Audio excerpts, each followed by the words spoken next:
नमस्कार साथियों, आप सभी का स्वागत है आपके अपने YouTube channel bright future in education में। आज हम बात करने वाले हैं इस वीडियो में 7 फरवरी 2026 के करंट अफेयर के जो महत्वपूर्ण क्वेश्चन बनते हैं उसके बारे में इस वीडियो में हम चर्चा करेंगे। जो आने वाली परीक्षा ये आपके लिए बहुत ही महत्वपूर्ण क्वेश्चन होंगे। हाल ही में सरकार हरियाणा पुलिस की फिजिकल और एग्जाम की तैयारी कर रही है और ग्रुप डी का जल्द ही नोटिफिकेशन आने वाला है, तो उसके लिए आपके लिए करंट अफेयर के क्वेश्चन बहुत ही महत्वपूर्ण होंगे। हर परीक्षा में 2 से 5 क्वेश्चन अवश्य पूछे जाते हैं, तो वीडियो के अंत तक देखें।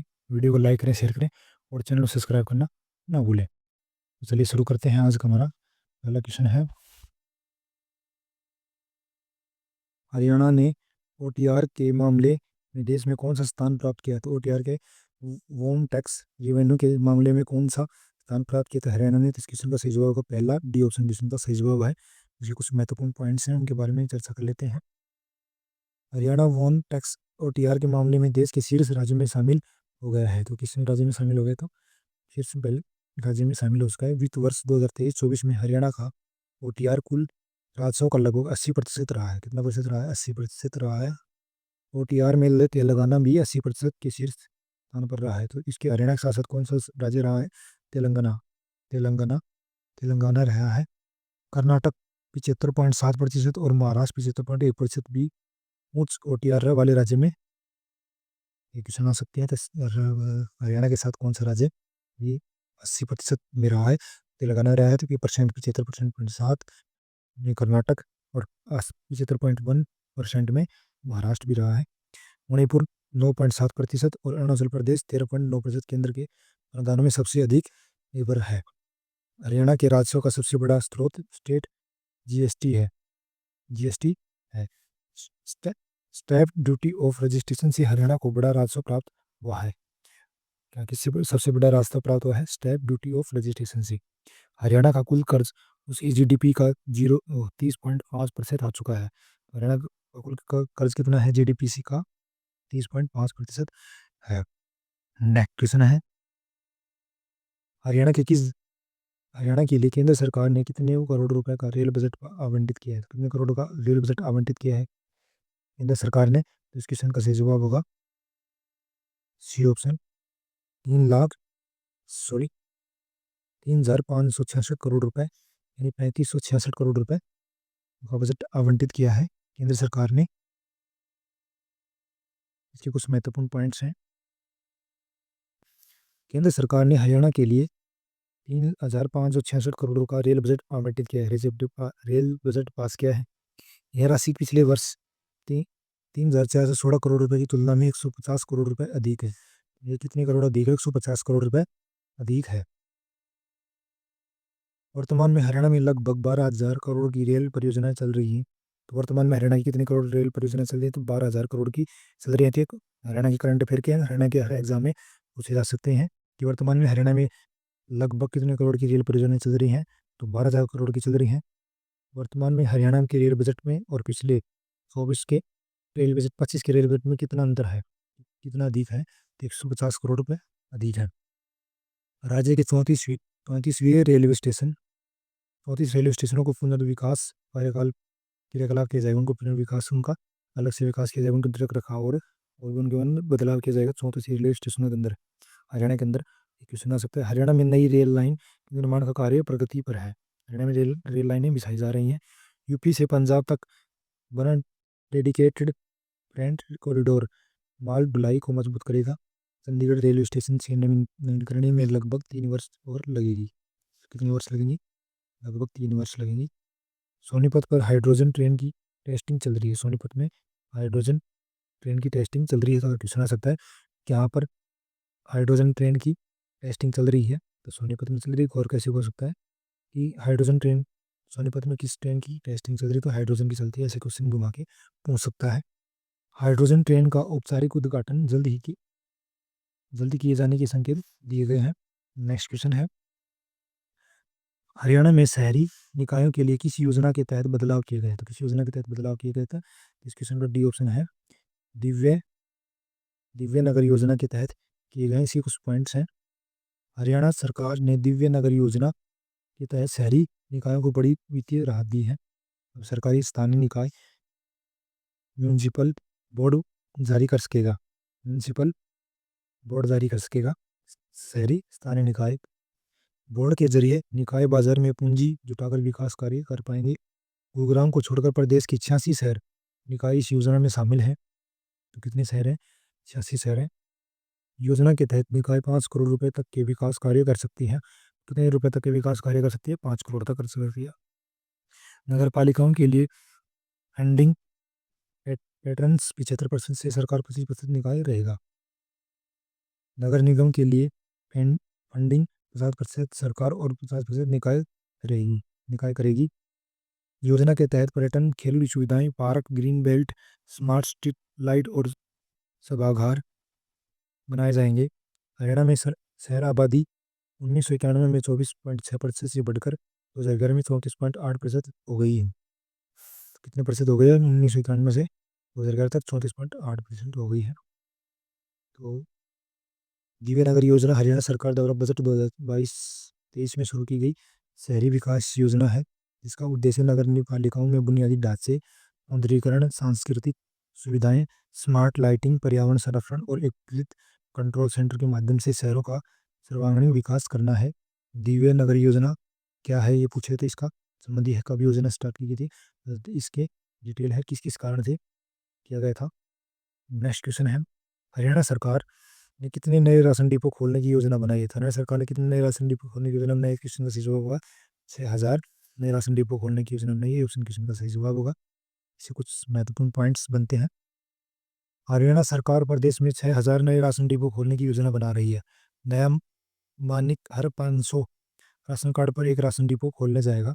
हर 500 राशन कार्डों पर एक राशन डिपो खोला जाएगा। क्वेश्चन हो सकता है कि कितने राशन कार्डों पर एक डिपो खोला जाएगा? राशन कार्डों पर या 500 राशन कार्डों पर कितने डिपो खोले जाएंगे? एक।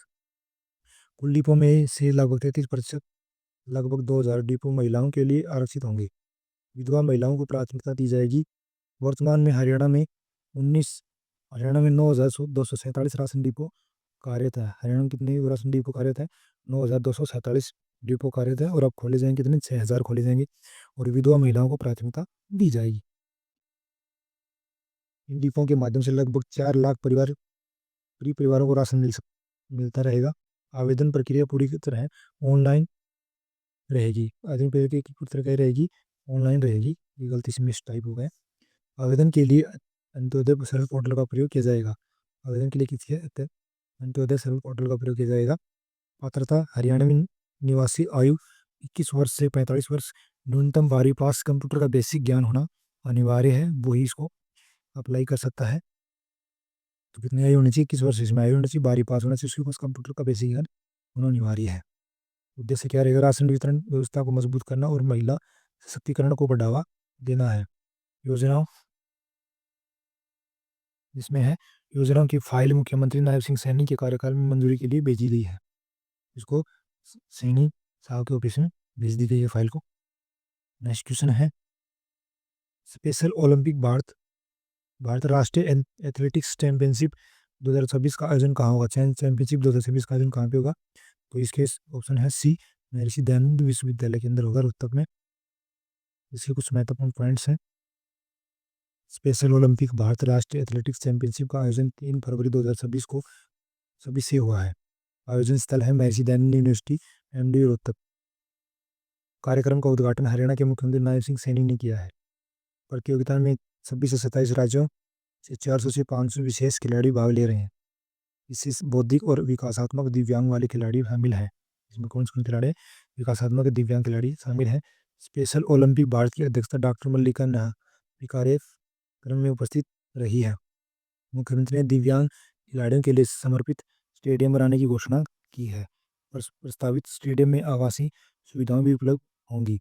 स्पेशल ओलंपिक भारत को 31 लाख रुपए तक की आर्थिक सहायता दी जाएगी। खेल मंत्री गौरव गौतम ने 21 लाख रुपए तक के अनुदान की घोषणा की है। एमडीयू परिसर में 150 छात्रों के लिए 5 करोड़ रुपए की लागत से गर्ल्स स्पोर्ट्स हॉस्टल बनेगा। कितने करोड़ की लागत से? 5 करोड़ की लागत से बनेगा। 150 छात्रों के लिए, 150 छात्रों के लिए एमडीयू परिसर में।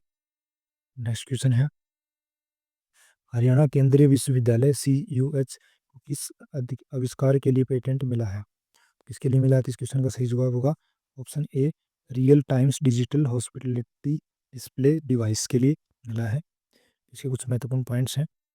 हरियाणा केंद्रीय विश्वविद्यालय मेंदगढ़ को एक डिजिटल हॉस्पिटलिटी डिवाइस के लिए पेटेंट मिला है। पेटेंट पर्यटन एक होटल प्रबंधन विभाग के शोधकर्ताओं द्वारा विकसित डिवाइस को प्रदान किया गया है। पेटेंट का विषय है real times digital hospitality display device for guest welcome in hostage hotel AC. इस डिवाइस का प्रयोग प्रयोग होटल लॉबी, रिसेप्शन और गेस्ट रूम में किया जा सकता है। Device check in check out की रियल टाइम जानकारी देता है। होटल सुविधाओं, कार्यक्रमों और भोजन समय की जानकारी उपलब्ध कराता है। पेटेंट सरकार द्वारा दिए गए एक कानूनी अधिकार है, लीगल राइट होता है, जो किसी व्यक्ति या संस्था को उसके नए आविष्कार पर दिया जाता है। इस अधिकार के मिलने के बाद कोई भी दूसरा व्यक्ति उस आविष्कार को बिना अनुमति, बिना बेचे उपयोग या कॉपी नहीं कर सकता है। नेक्स्ट क्वेश्चन है, प्रथम हरियाणा पक्षी महोत्सव 2026 का शुभारंभ किस अवसर पर किया गया? तो विश्व अवसर पर किया गया। तो इस क्वेश्चन का सी जवाब है सी, विश्व आर्द्र भूमि दिवस के रूप देश दिवस पर किया गया था। इसके कुछ महत्वपूर्ण पॉइंट्स हैं। हरियाणा में प्रथम हरियाणा पक्षी महोत्सव 2026 का आयोजन किया जा रहा है। महोत्सव की अवधि 2 फरवरी से 21 फरवरी 2026 यानी 20 दिन तक रहेगी। शुभारंभ विश्व आर्द्र भूमि दिवस 2 फरवरी को हुआ है। मुख्य स्थल है सुल्तानपुर राष्ट्रीय उद्यान गुरुग्राम और बिंडावास वन्यजीव अभ्यारण्य जज्जर रहे हैं। यह एक राज्यव्यापी आयोजन है जो विभिन्न आर्द्रभूमि स्थलों पर माना जा रहा है। आयोजक है हरियाणा वन विभाग और पर्यावरण विभाग है। सहयोगी संस्था GMS वेटरनरी NGO है, वातावरण है। महोत्सव और UIGN की एक पहल का समर्थन प्राप्त हुआ है। थीम है आर्द्रभूमि और पारिवारिक ज्ञान, सांस्कृतिक विरासत का उत्सव। उद्देश्य है पक्षी संरक्षण, आर्द्रभूमि संरक्षण और इको टूरिज्म को बढ़ावा देना इनका उद्देश्य रहा है। सॉरी, उद्देश्य है। ये थीम्स, उद्देश्य और ये डिटेल आपको याद करनी बहुत जरूरी है, परीक्षा में पूछने जाते हैं। प्रमुख गतिविधियां bird watching, photography, reel making, painting और शैक्षणिक सत्र है। प्रमुख गतिविधियां ये रहेंगी इसमें। अगला क्वेश्चन है, 7वीं नेशनल पैरा आर्चरी चैंपियनशिप 2026 में स्वर्ण पदक जीतने वाली भावना किस गांव और जिले से संबंधित है? ये भावना है जो पैरा आर्चरी चैंपियनशिप जीतने वाली किस गांव और जिले से संबंधित है? क्वेश्चन का सही जवाब होगा ऑप्शन डी, गांव बेरी, अकबरपुर, जिला हिसार से संबंधित है। कुछ महत्वपूर्ण क्वेश्चन हैं। 7वीं नेशनल पैरा आर्चरी चैंपियनशिप 2026 का आयोजन पटियाला पंजाब में हुआ है। तो कहाँ पे हुआ था? पटियाला पंजाब के अंदर हुआ है। हरियाणा के हिसार जिले के गांव बेरी अकबरपुर की रहने वाली भावना ने शानदार प्रदर्शन किया है। भावना ने 70 मीटर रिकवर ओपन इवेंट्स में स्वर्ण पदक यानी गोल्ड मेडल जीता है। फाइनल में भावना ने 7 बार की चैंपियन पूजा को हराकर बड़ा उलटफेर किया है। यह मुकाबला 30 जनवरी से 1 फरवरी 2026 कुछ स्रोतों के अनुसार 3 फरवरी तक है चला है।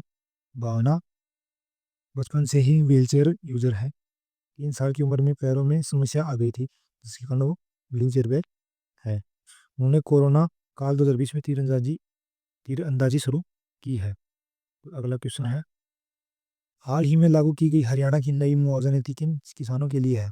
किन किसानों के लिए है? तो हॉट सी ऑप्शन क्वेश्चन का ए ऑप्शन क्वेश्चन का सही होगा हाई टेंशन बिजली लाइन से प्रभावित है। जो घरों या खेतों के ऊपर से 11,000 वाट की लाइन जाती है उसकी से संबंधित है। हाई टेंशन बिजली लाइन से प्रभावित है, इससे संबंधित कुछ जानकारियां हैं, चलिए वो जान लेते हैं। हरियाणा सरकार ने 66 kV या उससे अधिक हाई टेंशन बिजली लाइन से प्रभावित किसानों के लिए नई मुआवजा नीति लागू की है। खेतों में बिजली टावर लगाने पर जमीन की करेक्ट रेट 200% मुआवजा मिलेगा। ये क्वेश्चन आ सकता है कितने परसेंट मुआवजा मिलेगा कितने kV लाइन जाने पर? तो इन्हीं जो आपको ये बताए जा रहे हैं वो इंपॉर्टेंट पॉइंट इनमें से क्वेश्चन बनते हैं, तो इनको भी ध्यान से सुनना चाहिए। ये मुआवजा टावर बेस और उसके चारों ओर 1.1 मीटर अधिक अतिरिक्त भूमि पर लागू होगा। क्वेश्चन आ सकता है टावर कितने आसपास की भूमि के ऊपर ये लागू होता है? तो 1.11 मीटर की टावर लगा है, टावर के पिलर से एक साइड में 1 मीटर यानी 3 से 3.5 फुट के आसपास तक का जमीन के ऊपर आपको यूनिक होगा। तारों के नीचे आने वाली जमीन पर राइट ऑफ वे के लिए अलग अलग दर रखी गई है। तो जिस खेत से ऊपर से तार गुजर रहे हैं उसके वो लाइन होती है, उसके अलग अलग रेट रखे गए हैं। ग्रामीण क्षेत्रों में RW के लिए 30%, शहरी क्षेत्रों में 45% और नगर निगम क्षेत्र में 60% मुआवजा मिलेगा। तो राइट ऑफ वे, राइट में तो जहाँ तार जिस ऊपर के तार गुजर रहे हैं उनके लिए ग्रामीणों में, शहरों में मिलेगा 30%, सॉरी गाँवों में मिलेगा 30%, शहरों में मिलेगा 45 और नगर निगम में मिलेगा 60%। 60%, तो ये याद रखना क्वेश्चन 100% पूछा जाएगा, कितने कितने परसेंट इसमें है मुआवजा मिलेगा। मुआवजे का भुगतान 3 चरणों में किया जाएगा, फाउंडेशन, टावर स्थापना और तार खींचते समय। 3 चरणों में किया जाएगा, फाउंडेशन और टावर स्थापना और तार खींचते समय किया जाएगा। जमीन के बाजार मूल्य में कमी का आकलन मार्केट रेट कमेटी करेगी। उसका जमीन का जो रेट होता है वो मार्केट कमेटी करेगी।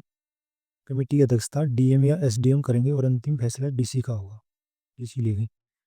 नेक्स्ट क्वेश्चन है, नई दिल्ली के कर्तव्य पर आयोजित गणतंत्र दिवस परेड में हरियाणा का प्रतिनिधित्व करने वाले एनसीसी कैंडिडेट और एनएसजी वॉलंटियर्स वॉलंटियर्स को सम्मानित किया है। इसका क्वेश्चन का सही जवाब होगा ऑप्शन बी, प्रोफेसर असीम कुमार घोष। हरियाणा के राज्यपाल हैं असीम कुमार घोष, प्रोफेसर रह चुके हैं, वॉलंटियर्स को सम्मानित किया है। इसे कुछ महत्वपूर्ण पॉइंट्स हैं। हरियाणा के राज्यपाल प्रोफेसर असीम कुमार घोष ने एनसीसी कैंडिडेटों और एनएसजी वॉलंटियर्सों को सम्मानित किया है। वॉलंटियर्स को सम्मानित किया है। सम्मान उन युवाओं को दिया गया है जिन्होंने गणतंत्र दिवस परेड कर्तव्य पथ नई दिल्ली में हरियाणा का प्रतिनिधित्व किया है। सम्मान समारोह का आयोजन हरियाणा लोकसभा भवन में किया गया है। राज्यपाल ने कहा कि युवा राष्ट्र की सबसे बड़ी शक्ति है और उनके देश के को बड़ी उम्मीद है और उनसे देश को बड़ी उम्मीद है। एनसीसी युवाओं में अनुशासन, नेतृत्व, आत्मविश्वास, साहस और देशभक्ति का विकास करती है। एनएसएस स्वयंसेवक निस्वार्थ सेवा के माध्यम से समाज और राष्ट्र निर्माण में योगदान देते हैं। कार्यक्रम में विनीत गगर, अतिरिक्त मुख्य सचिव उच्च शिक्षा विभाग के उपस्थित रहे हैं। नेक्स्ट क्वेश्चन है, हरियाणा सरकार ने व्यापार को बढ़ावा देने के लिए किस नियम में संशोधन को मंजूरी दी है? इस संशोधन को मंजूरी दी, इस क्वेश्चन का सही जवाब C option, Haryana enterprises promotion rules को दी है। इसमें कुछ महत्वपूर्ण पॉइंट्स हैं। हरियाणा सरकार ने व्यापार और निवेश को बढ़ावा देने के लिए नीतिगत संशोधन को मंजूरी दी है। संशोधन हरियाणा इंटरप्राइजेज प्रमोशन रूल्स 2016 में किया गया है। निर्णय हरियाणा के मुख्यमंत्री नायब सिंह सैनी की अध्यक्षता में हुई कैबिनेट बैठक में लिया गया है। उद्देश्य इसी ऑफ डूइंग बिजनेस को मंजूरी दिया करना, जिला स्तर पर निर्णय कर लेने की प्रक्रिया को तेज और प्रभावी बनाया गया है। डीएलसीसी की स्थापना में बदलाव किया गया है। District level clearance committee, DLCC में अब जिला एमएसएमई केंद्र में ज्वाइंट डिप्टी डायरेक्टर को अनिवार्य सदस्य बनाया गया है।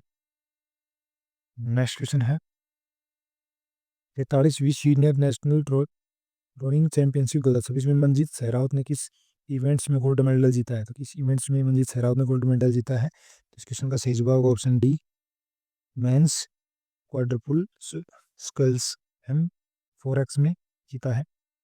इसके कुछ महत्वपूर्ण पॉइंट्स हैं। 43वीं सीनियर नेशनल रोइंग चैंपियनशिप का आयोजन 27 से 31 जनवरी 2026 को हुआ है।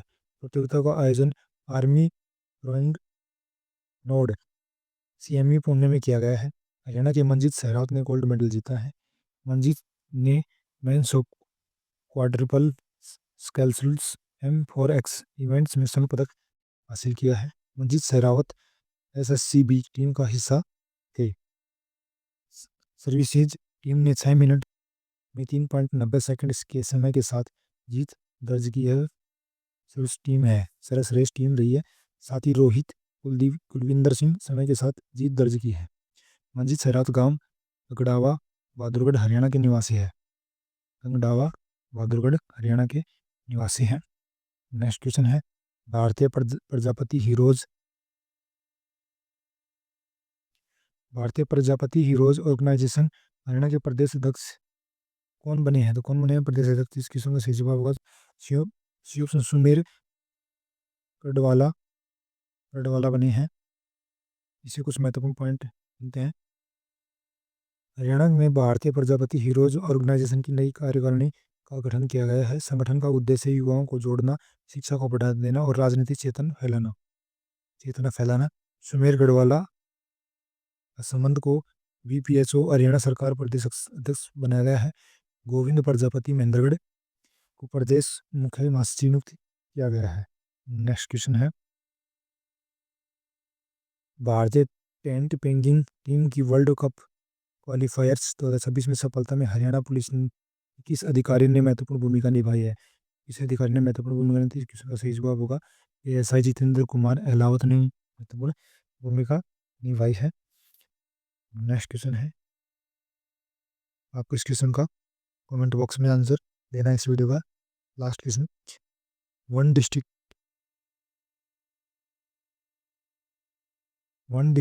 वन प्रोडक्ट योजना के तहत हरियाणा के सिरसा जिले के लिए कौन सा उत्पादन चुना गया है? तो सिरसा जिले के लिए कौन सा उत्पादन चुना गया है? इस क्वेश्चन का सही जवाब होगा मसाले, बेकरी, दूध उत्पादन और फसल प्रसंस्करण में किन्नू। इस क्वेश्चन का सही जवाब आपको कमेंट बॉक्स में बताना है। आज के लिए इतना ही, मिलते हैं कल नई करंट अफेयर के साथ। चैनल को सब्सक्राइब करें, वीडियो को लाइक करें, शेयर करें।